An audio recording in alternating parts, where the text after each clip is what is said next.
नमस्कार, लक्षवेधीमध्ये आपल्या सगळ्यांचं स्वागत। मी प्रसाद काथे।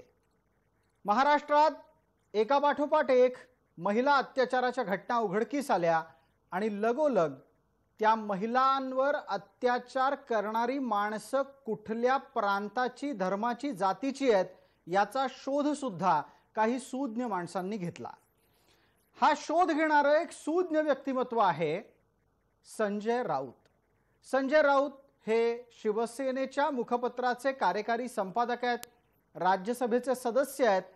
त्यांनी अग्रलेख लिहून एका प्रकारे असा ठाम दावा केला की परप्रांतीयांच्यामुळे महिला अत्याचाराचा प्रश्न अधिक जटिल झालेला आहे। संजय राऊत यांचा हा दावा साकीनाका महिला अत्याचार प्रकरणातला आरोपी हा जौनपूर या उत्तर प्रदेशातल्या एका गावातून आला होता हे समोर आल्यानंतरचा आहे। संजय राऊतांनी जे काही वक्तव्य अग्रलेखाच्या माध्यमातून केलं त्याचीच री महाराष्ट्राच्या मुख्यमंत्र्यांनी ओढत आणखीन एक पाऊल पुढे टाकलं। बाहेर गावहून आलेले, थोडक्यात गुजराण करण्याच्यासाठी, चरितार्थ चालवण्याच्यासाठी मुंबईत आलेल्या बाहेरच्या राज्यातल्या माणसांना परप्रांतीय म्हटलं जातं आणि या परप्रांतीयांची नोंदणी व्हायला हवी अशीच भूमिका महाराष्ट्राच्या मुख्यमंत्र्यांनी घेऊन टाकली। महाराष्ट्राचे मुख्यमंत्री शिवसेनेचे पक्षप्रमुख सुद्धा आहेत हे त्यांना कदाचित अधूनमधून आठवत असावं आणि शिवसेनेची भूमिका ही परप्रांतीय विरोधी जगजाहीर आहे याची सुद्धा त्यांना आत्ता मुंबई महानगरपालिकेच्या निवडणुका जवळ यायला लागल्यानंतर प्रकर्षाने आठवण आली असावी। राज्यात मुख्यमंत्रीपदी बसल्याच्या नंतर अशा प्रकारे कोणताही भेदाभेद राज्यघटनेला मान्य नाही। आयपीसीला अर्थात भारतीय दंडविधान संहितेला गुन्हेगाराची जात, धर्म, पंथ माहित नसतो, माहिती करून घ्यायची आयपीसीला गरज नसते। पण असं असताना महाराष्ट्राचे मुख्यमंत्री आपल्याच मुखपत्रातून दिल्या गेलेल्या संकेताला पुढे नेत जर समजा महिला अत्याचारांच्यासाठी परप्रांतीयांना जबाबदार ठरवत असतील तर लक्षवेधीत प्रश्न विचारण्याची गरज आहे, महिला अत्याचाराला फक्त परप्रांतीयच जबाबदार आहेत का?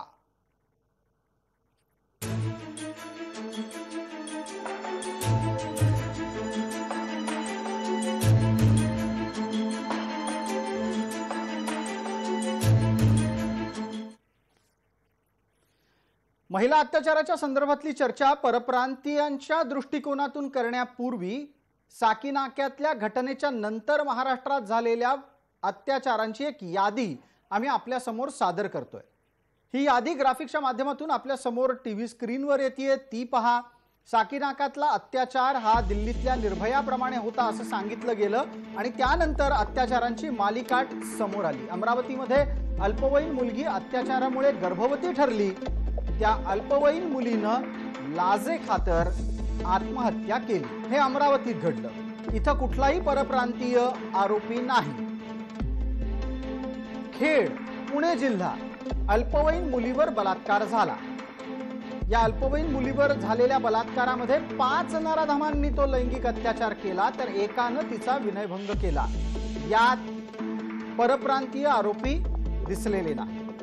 पिंपरी, जिथे राष्ट्रवादीचा बालेकिल्ला आहे असं समजलं जातं, तिथं गुंड आहे नन्या नावाचा, त्याच्या टोळीतल्या अल्पवयीन मुलांकडून मुलीवर अत्याचार झाला।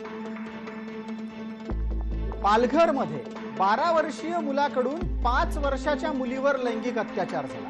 या प्रकरणांमधलेही आरोपी आतापर्यंत तरी परप्रांतीय आहेत असं समोर आलेलं नाही। नाशिकमध्ये तर चक्क पोलिसांनाच एका अल्पवयीन मुलीचं अपहरण केलंय। यापेक्षा आणखीन धक्कादायक काय असू शकतं? बरं, हा पोलीस परप्रांतीय असणं शक्य नाही हे तर किमान मान्य करायला हवं। आणि नाशिकमध्येच दुर्दैवानं एका संमोहन तज्ञ डॉक्टरकडून रुग्ण महिलेचा दवाखान्यातच विनयभंग झाला। पंचवटी भागामध्ये ही घटना घडलेली आहे आणि म्हणूनच प्रश्न उपस्थित होतो की आपण महाराष्ट्रात राहतो की महिला अत्याचार राष्ट्रामध्ये राहतो? या चर्चेमध्ये आपल्या सोबत सहभागी होणाऱ्या मान्यवरांचा मी आपल्याला पटकन परिचय करून देतो। आपल्या सोबत चर्चेसाठी आज सत्ताधारी गटाकडून राष्ट्रवादी काँग्रेसच्या प्रवक्त्या या नात्यानं विद्याताई चव्हाण आहेत, भारतीय जनता पार्टीकडून आपल्यासोबत दिव्याताई ढोले आहेत, आपल्यासोबत माजी पोलीस अधिकारी या नात्यानं धनराजजी वंजारी आहेत आणि कायदेतज्ञ या नात्यानं ॲडव्होकेट गुणरत्न सदावर्ते आहेत। माझा थेट पहिला प्रश्न आत्ता विद्याताईंना आहे। विद्याताई, राष्ट्रवादी काँग्रेस कोणत्याही प्रकारे भाषिक भेदाभेद मान्य करत नाही असं आम्हाला वाटतं। आत्ता महाराष्ट्राच्या मुख्यमंत्र्यांनी ज्या पद्धतीनं परप्रांतीयांची नोंदणी करायला लागेल अशा प्रकारचे सूचक आदेश गृह विभागाला दिले आहेत आणि ते महिला अत्याचाराशी निगडीत आहेत, तुम्हाला अशा प्रकारचा परप्रांतीयांवरचा भेदाभेदाचा मुद्दा मान्य आहे का? या आधी जेव्हा शिवसेना तुमच्या सोबत नव्हती तेव्हा राष्ट्रवादीची भूमिका वेगळी होती, आता राष्ट्रवादीनं ही भाषिक भूमिका स्वीकारली आहे का? नाही, मला पहिल्यांदा आपल्याला स्पष्ट करायचं आहे की आपण जे म्हणता ते बरोबर आहे। राष्ट्रवादी ही पूर्णपणे हेच मानणारी आहे की जो कोणी गुन्हेगार आहे त्याला जात धर्म काहीही नसतं, त्यामुळे असा हा गुन्हेगार आहे आणि हा कुठल्या धर्माचा आहे, कुठल्या जातीचा आहे, कुठल्या प्रांताचा आहे, कुठला भाषिक आहे, हे याच्या पलीकडे जाऊन त्या गुन्हेगाराचा विचार करणं आवश्यक आहे। तेव्हा शिवसेनेच्या संजय राऊतांनी जे विचार व्यक्त केले किंवा सीएम साहेबांनी जे सांगितलंय ते त्या अर्थी वेगळ्या ह्याच्यातनं आपण घेत आहे। मला एक ह्या ठिकाणी असं सांगावं स्पष्टपणे की परवा फेरीवाल्यांनी ज्या एका महिला ऑफिसर होती बीएमसीची, तिचं ते हे करताना म्हणजे फेरीवाल्यांचा माल तोड हे करताना तिची बोटं तोडली गेली। त्यामुळे अशा प्रकारच्या अत्याचार म्हणजे फक्त स्त्रीवर बलात्कार करणं किंवा तिच्यावरती अत्याचार करणं ह्याच्यातच परप्रांतीय आहे नाही, तर अशा प्रकारचे जे फेरीवाले आणि इतर जे बसतात म्हणजे सगळे फेरीवालेत असे नाहीत। मी कायम फेरीवाल्यांसाठी विद्याताई आपल्याला एक छोटा संदर्भ मला आठवण करून द्यावा लागेल, चर्चेला आपल्याला वेगानं पुढे न्यायचं आहे। संजय राऊतांचा अग्रलेख हा फेरीवाल्यांनी बोट छाटल्यानंतर नाही आला। संजय राऊतांचा अग्रलेख हा साकीनाक्यातला आरोपी जौनपूरचा आहे, हे उघड झाल्याच्या नंतर आला आणि जौनपूर पॅटर्ननं घाण केली अशा प्रकारचा त्यांचाच लेखातला एक संदर्भ आहे। आता मला सांगा, बोट छाटणारा माणूस जौनपूरचा आहे हे आतापर्यंत समोर आलेलं नाही। जौनपूरचा माणूस हा बलात्कारातला आहे। तुम्ही बचाव नक्की कुणाचा करताय आणि अशा प्रकारे भाषिक भेदाभेद हा आता राष्ट्रवादीला पचनी पडणार आहे का? कारण माझ्या माहितीत राष्ट्रवादी धर्म, लिंग, पंथ, जात आणि भाषा याच्या आधारे कायद्यात भेदाभेद मान्य करत नाही। आता राष्ट्रवादीनी भूमिका बदलली असेल तर आपण परत सांगावं। नाही, मला ना तुम्ही कुठलीही गोष्ट पूर्ण करू द्या। अगदी असं काय ऑब्जेक्टिव्ह क्वेश्चन तुम्ही विचारायचं आणि ए बी सी डी तलं तुम्ही एक उत्तर द्या असं सांगा, असं करता येत नाही, कारण हा विषय फार गहन आहे। याच्यावरती मला शिवसेनेची बाजू घ्यायची नाही का राष्ट्रवादीने बदलली आहे भूमिका हे काही सांगायचं नाही। माझं एक त्याच्यातलं स्पष्टीकरण जे मला आहे ते पूर्ण करू दिलं असतं तर बरं झालं असतं। ते नसेल तर मला एक मिनिट पूर्ण देतो विद्याताई, आपण आपलं म्हणणं मांडा। तर मला हे सांगायचंय की अशा प्रकारे अत्याचार करणारे हे फक्त परप्रांतीय असतात असं नाही। मला एक आठवण करून द्यायची आपल्याला की 85% अत्याचाराच्या घटना या ओळखीच्या लोकांमधले, घरातले, संबंधित लोक सुद्धा करतात। ही गोष्ट सुद्धा आपण विसरता कामा नये। तर इथे शिवसेनेची बाजू घ्यायची किंवा संजय राऊतांची बाजू घ्यायची, कोणी आणि कोणाची बाजू घ्यायची याचा प्रश्न नाही। एका स्त्रीवर अत्याचार होतात, तो अत्याचार करणारा कुठल्याही जाती धर्माचा असला, राज्याचा असला तरी अशा प्रकारचे अत्याचार होऊ नयेत म्हणून जी काही उपाययोजना गृह खात्याला करायची असेल ती करायला लागणार आहे। आता तुम्ही जे म्हणतात की परप्रांतीयांचा जो मुद्दा आहे, तर इथे जे पोलिसांकडे किंवा गुन्हेगाराची जी गुन्ह्यांची नोंद असते त्याच्यामध्ये कदाचित परप्रांतीयांच्या गुन्ह्यामध्ये प्रमाण जास्ती असेल, कारण आपण यूपी बघितलं, बिहार बघितलं, इथे गरिबी जास्ती आहे, बेरोजगारी जास्ती आहे, त्यामुळे इथल्या लोकांच्याकडे नकळत गुन्हेगारीचं प्रमाण सुद्धा जास्त असण्याची शक्यता आहे। ठीक आहे, पण याच्यामध्ये याच्यात विद्याताई आपल्याला चर्चेला पटकन पुढे न्यायचं आहे। आपल्या सोबत असलेल्या महिला प्रतिनिधी या नात्यानं भारतीय जनता पार्टीच्या प्रवक्त्या आहेत, त्यांना आधी मी बोलतं करतो, त्यानंतर आपल्या सोबत असलेले माजी पोलीस अधिकारीही बोलतील आणि कायदेतज्ञही बोलतील। माझा पटकन प्रश्न आत्ताच्या घडीला भारतीय जनता पार्टीच्या प्रतिनिधी या नात्यानं ढोले मॅडम यांना आहे। आपण सांगा की सरकार काय म्हणतंय की परप्रांतीयांची नोंद ठेवा, ते येतात कसे जातात कसे, या सगळ्या गोष्टी त्यांना नक्की कोणत्या दिशेला घेऊन जायच्या आहेत या राष्ट्रवादीला पसंत पडत नाहीयेत. पण शिवसेना आपल्या जुन्या अजेंड्यावर परतताना दिसतेय. महानगरपालिका मुंबईची जवळ आली की अस्मितेचे मुद्दे, परप्रांतीयांचे मुद्दे यायलाच पाहिजेत का? ढोले मॅडम. यात माझं एक स्पष्ट म्हणणं असं आहे की जसं तुम्ही म्हणालात की महानगरपालिकेचे आता निवडणुका जवळ यायला लागलेत, तसं सगळं कम्युनिटी बेस्ड डिस्कशन चालू होत आहे. कुठेतरी एक कारण लागतं, तो महिलांचा विषय असेल तर त्याला अजून ब्लो अप करून बोललं जातं. पण इथे आपल्याला लक्षात घ्यायला पाहिजे की 4 दिवस अगोदरच उत्तर प्रदेश मधल्या निवडणुका पुढच्या वर्षी येत आहेत आणि त्याच्यामध्ये शिवसेनेनी हे डिक्लेअर केलं आहे की त्यांना पहिले ते 50% लढणार होते, नंतर 100च्या सीट्स वरती ठीक आहे.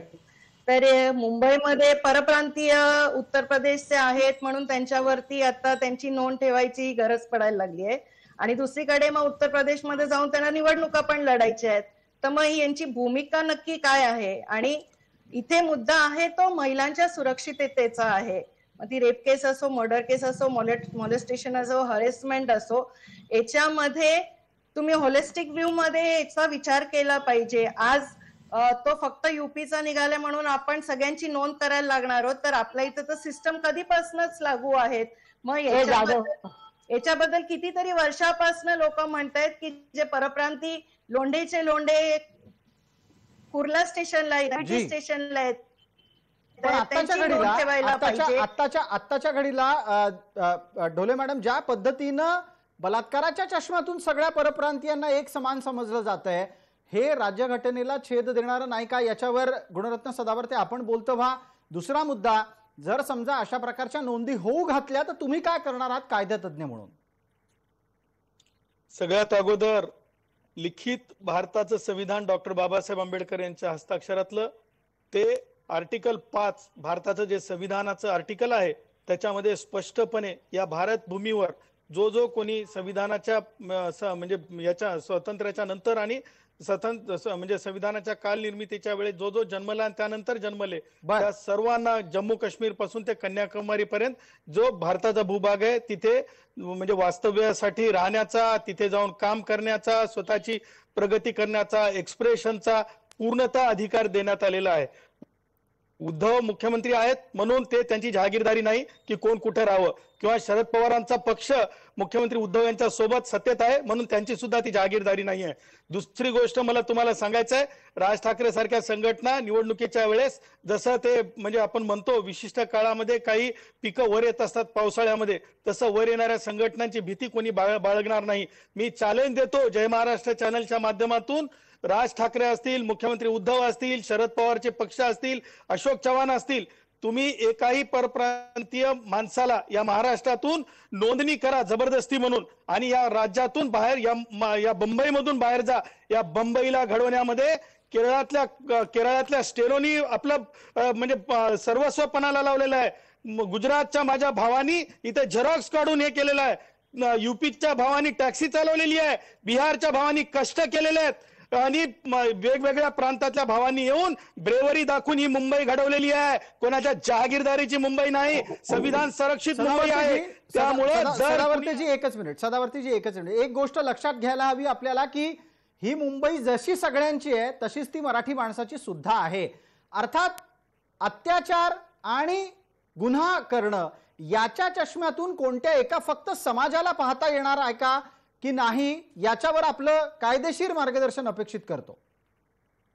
नाही प्रसाद, मला प्रश्न कळाला नाही. जी, आपण कायदा करणारा अमुकच समाज आहे अशा प्रकारची मानसिकता घेऊन कोणाच्या नोंदी करायला लागलो तर मग आपल्यामध्ये आणि इंग्रजांमध्ये काय फरक राहिला? इंग्रजांनी हेच केलं फासे पारध्यांच्या बाबतीत. नाही प्रसादजी, म्हणजे इंग्रजांनी जे केलं ते करण्याची मुभा, तशी जबरदस्ती जुलूम करण्याची मुभा, तुबलुक तगलुकी ज्याला आपण हे म्हणतो तशा प्रकारची जुलमी सत्ता इथं कोणालाही करता येणार नाही. आणि जेव्हा जेव्हा तसा जुलूम केला गेला तेव्हा तेव्हा त्याला कायद्याने संविधानाने वाचा फोडलेली आहे. त्यामुळं तुम्ही नोंद घेण्याची हिंमतच करून दाखवा ना. बघूतच ना, तुम्ही कायदाच पास करून दाखवा, तेही बघू आपण. आणि कायद्यासमोर तुम्ही किती टिकता, संविधानासमोर किती टिकता. माझे बंधू भाऊ भाजीपाले विक्री करतात, याचा अर्थ ते तुमच्या मेहरबानीवर नाही, भारतीय संविधानाने दिलेल्या हक्कावर आहे. यापुढे तुम्ही कोरडा चालवून पहा, आम्ही पेन चालवून तुम्हाला त्याचं उत्तर देऊ. आणि यावर एक पटकन प्रतिक्रिया मला विद्याताईंची घ्यायची आहे. धनराज वंजारींना त्याच्यानंतर बोलतं करतो. विद्याताई, आपण पटकन सांगा, जर मुख्यमंत्री गृह विभागाला सांगत असतील की परप्रांतीयांची नोंद करा आणि राष्ट्रवादीला हे पसंत नसेल, गुणरत्न सदावर्ते म्हणाले त्याप्रमाणे ते घटनाबाह्य आहे, असं असल्याच्या नंतर आता पुढे काय? कोणीतरी जाऊन मुख्यमंत्र्यांना सांगणार आहे का की अशा प्रकारे परप्रांतीयांच्या नोंदी होऊ शकत नाहीत? जर त्यांच्या श्रमिक म्हणून नोंदी करायच्या असतील तर त्या होऊ शकतात. जर गुन्हेगार म्हणून त्यांच्याकडे पाहिलं जाणार असेल आणि तशा नोंदी होणार असतील तर मात्र कायद्याने आपल्याला अडचण येईल, हे आपल्या गृहमंत्र्यांकडून सांगणं अपेक्षित आहे. काय असतं, आपण जे काय चर्चा करतो ना, ते कुठला तरी एक धागा पकडतो आणि त्याची आपण चर्चा करतो. आता संजय राऊतांनी सामन्यामध्ये काही लिहिलं, त्यांनी त्यांचे विचार प्रकट केले, त्यांचं मासिक आहे, त्यांचं दैनिक आहे, त्यांनी केले. परंतु त्याच्यावरनं त्यांना असंच म्हणायचंय आणि ते म्हणूनच असं आहे आणि त्यांना आणखी त्याची जागीर चालली आहे का, याची जागीर चालली आहे का, अशी भाषा ही शोभणारी नाहीये चर्चेमध्ये. शोभणारी भाषा त्या खैरलांजीमध्ये अद्याप फाशी दिली नाही, त्याचं काय? खैरलांजीमध्ये आणखी फाशी दिली नाही, त्याचं काय? त्याच्यावर कधी बोलणार आहेत तुम्ही? फाशी देणार आहेत की नाही खैरलांजीच्या अत्याचार? डोक्याला हात लावू नका, सत्यता आहे, सत्यता आहे, डोक्याला हात लावून चालणार नाही, बोलावं लागेल, उत्तर द्या. खैरलांजीत कधी फाशी? तुमच्या डोक्यावर परिणाम झालाय का? तुम्ही जरा नाही, परिणाम तर तुमच्या डोक्यावर झालाय. आणखीन तुम्हाला खैरलांजी कळत नाही, खैरलांजीतली फाशी कळत नाही, तुम्हाला उत्तर नाही, म्हणून तुम्ही परिणामाच्या गोष्टी करता. एक मिनिट गुणरत्न सदावर्तेजी, एकच मिनिट थांबा. विद्याताईंना त्यांचं म्हणणं पूर्ण करू द्या. आपल्याला धनराज वंजारींनाही बोलतं करायचंय. विद्याताई, आपल्याला मी असं विचारू इच्छितो, आता मी संजय राऊतांनी घेतलेल्या मुद्द्याचा संदर्भ पुढे का घेतोय, कारण त्यांनी आपल्या भूमिकेचं समर्थन केलंय. अग्रलेख लिहिल्याच्या नंतर सुद्धा ते त्याच भूमिकेवर आहेत. म्हणून म्हटलं की जर मुख्यमंत्री त्याच भूमिकेला पुढे नेत असतील, परप्रांतीयांच्या नोंदीची भूमिका मांडत असतील, तर राष्ट्रवादी सांगणार आहे का त्यांना की हे कायद्यात बसणार नाही?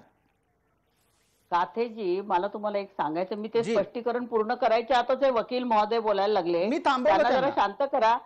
त्यांना आजच्या चर्चेचा मुद्दा पुन्हा एकदा समजावून सांगा. ते उगाच मला सगळं समजलेलं आहे. मला डाव्याने एवढं समजून ऐकून आणि राष्ट्रवादी घड्याळ एवढं चालून गरज नाही. मी ज्या चळवळीत वाढलो तिथं मला समजतंय काय बोलायचं आणि काय विषय येते. सदावर्तेजी, वेळ जातोय याच्यामध्ये, शब्दाला शब्द लागत राहिला, वेळ जातोय. विद्याताई, आपण आपली भूमिका मांडावी 30 सेकंद. मला एकच सांगायचंय की आपल्या ज्या निवडणूक आयोगाकडनं ज्या याद्या येतात मतदानाच्या, त्याच्यामध्ये प्रत्येकाच्या नोंदी असतात. त्याच्या व्यतिरिक्त नव्याने जर कोणी येतं, आता तुम्हाला मी पोलिसांच्या दृष्टिकोनातून सांगते की एखादा गुन्हा घडल्यानंतर त्या माणसाचा शोध करायला पोलिसांना तिथे जे धागेदोरे मिळतात त्याच्यातनं त्या गुन्हेगारापर्यंत पोहोचायला लागतं. आता ते जो गुन्हेगार जर कोल्हापूरला पळाला असेल आणि कुठे महाराष्ट्रात पळाला असेल किंवा औरंगाबादला पळाला असेल किंवा तो युपीला पळाला असेल, तर जिथे त्याचे धागेदोरे असतील तिथपर्यंत पोलिसांना पोहोचायला लागतं. आता ह्या पोलिसांच्या ज्या समस्या आहेत ह्या आपण कसं म्हणतो, गुन्हा झाला की लवकरात लवकर गुन्हेगारांना पकडा, लवकरात लवकर त्यांना शिक्षा झाली पाहिजे. आणि हे बलात्कारासारख्या गुन्ह्यामध्ये लवकरात लवकर आरोपीला पकडणं, ते त्याची मेडिकल करणं. मला वाटतं विद्याताई थोडा मुद्दा सरकलाय. मुद्दा आपला आत्ताच्या घडीला पोलीस तपासातल्या अडचणी नाही आहेत. मुद्दा आत्ताच्या घडीला असा आहे की तुम्ही बलात्कारासारख्या अत्यंत वाईट आणि ज्याचा उच्चारही करायला अवघड आहे अशा प्रकारच्या घृणास्पद गुन्ह्याच्या प्रती एका समाजाला टार्गेट करताय, त्याच्याकडे निर्दिष्ट करताय की हा समाजामुळे या घटना घडत आहेत. पटकन एकच मिनिट थांबा. विद्याताई थांबा जरा. आपल्याला धनराज वंजारी यांना बोलतं करू द्या. तुम्ही पोलिसांचा मुद्दा मांडला, त्या निमित्तानं धनराज वंजारींनाही पटकन काही प्रश्न आपल्याला विचारता येतील. वंजारीजी, आयपीसी अस्तित्वात आहे, भारतीय दंडविधान संहिता ही प्रत्येकाला समान न्यायानं पाहते. अशा वेळेला एका विशिष्ट समाजाच्या नोंदी करायला सांगितलं जाणं आणि ते सुद्धा राज्याच्या मुख्यमंत्रीपदी बसलेल्या व्यक्तीकडून सांगितलं जाणं, हे पचनी पडणारं आहे का? हे प्रत्यक्षात येऊ शकतं का आणि असं असावं का? असं अजिबात असू नये, असं असू शकत नाही. घटनेचा जो वाद आहे तो, पण त्यातून जर मार्ग काढला तर काढू शकतात. पण सगळ्यात आधी मला हे सांगायचंय की तुम्हाला शासन करता येत नाही आणि शासनाच्या सत्तेच्या खुर्चीवर बसून राजकीय भंपकपणा तुम्हाला करता येतो.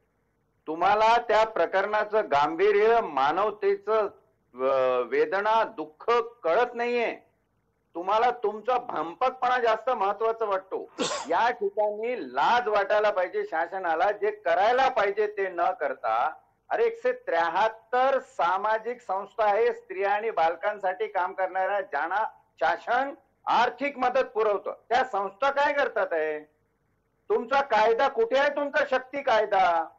अधिवेशनाची अधिवेशनं तुम्ही त्या कंगना राणावतवर, वझेवर आणि सुशांत सिंगवर घालवता. तुम्हाला शरम कशी वाटत नाही? या महाराष्ट्राच्या रयतेचे तुम्ही छत्रपती म्हणून घेता स्वतःला. लाज वाटली पाहिजे. आज कधी थांबणार या गोष्टी? जेव्हा तुमच्या घरातल्या आया भगिनींवर हे प्रसंग होतील तेव्हा तुमचे डोळे उघडतील का? तुम्ही काय करायला पाहिजे ते न करता तुमच्या भंपकपणामध्ये गुंतलेल्या आहात. विरोधकांनाही तेच पाहिजे आणि राज्यकर्त्यांनाही तेच पाहिजे. कुठं तरी एक चालना मिळाली पाहिजे, काहीतरी भंपक वाक्य सोडायची. मग ते बीजेपीचे कोण भातखळकर असतील त्यांनी जाऊन त्यांच्या विरुद्ध तक्रार करायची. मग ह्यानी काहीतरी बोलायचं आणि दिवसभर तो कथ्याकूट मीडियावर चालायचा. तुम्ही कायद्यामध्ये स्पष्ट सांगितलेलं आहे, घटनेचं अनुच्छेद 15 समभाग 1 असं सांगतो की राज्य कोणत्याही नागरिकाला प्रतिकूल होईल अशा प्रकारे त्याच्या जन्मस्थानावरून भेदभाव करू शकत नाही. इथं अजून काय घटनेने तुम्हाला स्पष्ट सांगायला पाहिजे? बिलकुल. घटना अनुच्छेद 15चा समभाग 3 असं सांगतो की स्त्रिया व बालके यांच्याकरता कोणतीही विशेष तरतूद करता येईल. तुमच्याकडे माझा खडा सवाल आहे, तुमच्याकडे राज्यामध्ये 100 तरतुदी करायच्या तुम्ही सोडून दिल्या आणि आता नुसतं परप्रांतीयाच्या नोंदी करून तुम्ही बलात्काराचे गुन्हे कमी करायला निघाले. अरे तुम्ही किती मोठी शिक्षा केली तरीही हे गुन्हे कमी होत नाहीये. याची तुम्हाला शरम वाटली पाहिजे. खुनासारखे गुन्हे आहे ज्याच्यामध्ये फाशीची शिक्षा आहे. फाशीची शिक्षा देऊन हे गुन्हे कमी होणार आहे का? याची कारण कुठेतरी समाजाच्या वैफल्यग्रस्तेत आहे, समाजाच्या मानसिकतेत आहे. जी मानसिकता डिप्रेशन, नैराश्यामुळे विकृत अवस्थेकडे चाललेली आहे आणि त्याच्यातून स्त्रियावर आणि अल्पवयीन मुलीवर, बालकांवर अनन्वित अत्याचार होत आहेत. घरात होत आहे, बाहेर होत आहे, सार्वजनिक ठिकाणी होत आहे, तुमच्या मंदिरात होत आहे, मस्जिदीत होत आहे. कुठली जागा शिल्लक राहिली नाही. याचा यथासांग अभ्यास करून हा प्रश्न धसात लावण्याची ताकद, तेवढी बौद्धिक क्षमता निघालं नाही. या सरकारचं बौद्धिक दिवाळं निघालेलं आहे. धनराज वंजारीजी, अगदी थेट आणि नेमक्या शब्दांमध्ये आपण आपली भूमिका मांडलीत. तुमच्याच या वक्तव्यातला एक धागा पकडतो आणि पटकन आधी गुणरत्न सदावर्ते आणि मग त्यानंतर राजकीय प्रवक्त्यांना बोलतं करतो. गुणरत्न सदावर्ते, धनराज वंजारींनी सांगितलं की कायदा अर्थात राज्यघटना काय सांगते, तिचं फ्रेमवर्क, तिची घटनात्मक चौकट काय आहे. मग मला आपल्याला असा प्रश्न विचारायचा आहे सदावर्तेजी की परप्रांतीयांची नोंद ठेवायला हवी अशा प्रकारची वक्तव्य करून आपण आपल्या राज्यात घटनात्मक यंत्रणा मोडकळीस आली आहे याचा प्रमाणपत्रच देतो आहोत का? याचं प्रमाणपत्र स्वतःहूनच देतो आहोत का?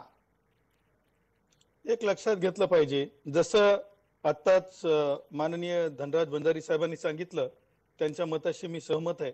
कारण आर्टिकल 15 मध्ये जे आहे ऑल सॉर्ट ऑफ डिस्क्रिमिनेशन जे आहेत त्यांनी प्रोहिबिट केलेले आहेत माननीय म्हणजे यांनी संविधानाने. त्यामुळे आणि सिटिझनशिप ऍक्ट मध्ये सिटिझनशिप ऍक्ट असेल किंवा सिटिझनशिपची जी तरतूद आहे आर्टिकल 5 ची त्याच्यामध्ये सुद्धा स्पष्ट तरतूद आहे. त्याच्यामुळे नोंदणी वगैरे म्हणजे वावरण्यासाठी, कर्म करण्यासाठी, कार्य करण्यासाठी नोंदणी वगैरे करायचं म्हणलं तर ह्याच महाराष्ट्र शासनाने, संजय पांडे कुठल्या राज्याचे येतो, या प्रत्येक राज्यामध्ये जे उच्च न्यायालय असते त्या न्यायालयात त्या उच्च न्यायालयाचे प्रमुख न्यायमूर्ती जे असतात, ज्यांना चीफ जस्टिस आपण म्हणतो, ते काय त्या राज्याचे नसतात, कधीच नसतात. कारण तरतूदच तशी आहे. हा बॅलन्स आहे आणि ह्या बॅलन्सला तुम्ही एक देश म्हणून पाहिलेलं आहे. ज्या जम्मू काश्मीरला 70 वर्ष आम्हाला एक देश, एक भूमी आणि 2 वेगवेगळ्या भावना आणि भूमिका नसाव्यात म्हणून एवढे वर्ष लागले आणि शेवटी केंद्र सरकारला एक मोठा निर्णय करून सर्व प्रांत, सगळी भूभाग एकच आहे आणि एक सारखं तुम्हाला नांदण्याची मुभा आहे असं म्हणण्यासाठी जी म्हणजे जे काही कसरत करावी लागली ती कालच्या ते काय निवडणुका आल्या की निवडणुकीच्या ठप्पे मारून घेण्यासाठी ते राज ठाकरे किंवा ते काय उद्धव हे मुख्यमंत्री आहेत त्यांनी हे सगळं चालवणं हे काही कायदेशीर नाहीये आणि मला मग या निमित्तानं परत मोदीची एकदा विद्याताईंना बोलतं करायचंय आणि विद्याताई आपल्याला विचारायचं आहे, धनराज वंजारींची प्रतिक्रिया आपल्यापर्यंत पोहोचलेली असेल, ती अत्यंत नेमक्या, थेट आणि धारधार शब्दांमध्ये होती. विद्याताई, आपण कृपया सांगा की आता तरी किमान कुठल्याही गुन्ह्याच्या साठी एका विशिष्ट समुदायाला चिन्हित करणं योग्य नाही असा सल्ला राज्याचे गृहमंत्री मुख्यमंत्र्यांना देतील का? नाही, मला तुम्हाला पुन्हा एकदा सांगायचंय की राज्याचे गृहमंत्र्यांनी काही सल्ला मुख्यमंत्र्यांना देणं, त्यांचे ते विचार जे असतात ते एकमेकांचं विचार मीटिंग मध्ये त्यांची चर्चा होत असेल त्याबद्दल मी तुम्हाला काही सांगू शकत नाही. पण मला निश्चित एवढं वाटतं की जेव्हा एखादा गुन्हा घडतो आणि जेव्हा एखादा बलात्कारासारखा परवा जो गुन्हा घडलाय तो, त्यावेळेस तिथे कुठलाही सरकार, कुठलाही मंत्री, कुठल्याही कोणाची जबाबदारी नसते, ती सर्वस्वी पोलिसांची जबाबदारी असते. आणि त्या गुन्हेगाराचा गुन्हा घडताना त्या गुन्हेगाराला त्वरित अटक करणं, त्याला त्वरित पकडणं आणि हे सगळं करणं इन्व्हेस्टिगेशन पोलिसांची जबाबदारी असते. पण पोलिसांनी जर काही सजेस्ट केलं की बाबा आपल्याला हे गुन्हेगारी आणि हे लवकरात लवकर संपुष्टात आणायचं असेल तर काही गुन्हेगारांवर आपलं लक्ष ठेवलं पाहिजे, याचा अर्थ निश्चितच तुम्हाला असा काढता येणार नाही की युपीचे जौनपूर किंवा आणि कुठला बिहारचा माणूस किंवा आणि कुठला माणूस याच्यावरती लक्ष ठेवा असं म्हणणं, असा त्याचा अर्थ काढणं चुकीचं आहे. ठीक आहे, पण मग जर आपण असं म्हणताय की एका विशिष्ट समुदायालाच टार्गेट करण्याचा आपला प्रयत्न नाही, तर आपल्या सोबत असलेल्या दिव्या ढोले भारतीय जनता पार्टीच्या प्रवक्त्या आहेत, त्यांनी सांगावं की मग नक्की या सरकारला करायचं काय आहे? आपण महिलांच्या सुरक्षिततेत कमी पडतोय हे झाकण्याच्यासाठी कोणाला कोणाला तरी चिन्हित करायचंय, कोणाला कोणाला तरी टार्गेट करायचंय आणि विषय भरकटवायचा आहे का? प्रसादजी, चर्चेच्या सुरुवातीलाच तुम्ही म्हटलं की अमरावती, पिंपरी, पालघर, नाशिक या ठिकाणी जे जे गुन्हे घडलेले आहेत महिलांच्या विरोधामध्ये, त्या सगळ्या ठिकाणी परप्रांती इन्व्हॉल्व नव्हते. मग ते होते कोण? ते महाराष्ट्रात राहणारीच आपली लोक होती. आणि मग आता चाकीनाकाची केस झाल्यानंतर ही स्टेटमेंटच देणं की परप्रांतीयांनी हे घडून आणलेलं आहे म्हणून त्यांची नोंदणी करणं, हे म्हणजे समाजामध्ये आपण एक तेढ निर्माण करण्याच्या स्टेटमेंट्स देण्याचं काम होत आहे. बिलकुल, आणि त्याच विरोधात भारतीय जनता पार्टीने तक्रार केली. अर्थात त्या तक्रारीच्या अनुषंगानं पुन्हा एकदा ध्रुवीकरणाचा प्रयत्न दोन्ही बाजूनी सुरू झाल्याचं समोर येत आहे. आत्ता वेळमर्यादेपोटी आपण ही चर्चा इथेच थांबवतोय. लक्षवेधीत आपण सर्व सहभागी झालात त्याबद्दल मान्यवरांचे आभार. प्रेक्षकांना जय महाराष्ट्र.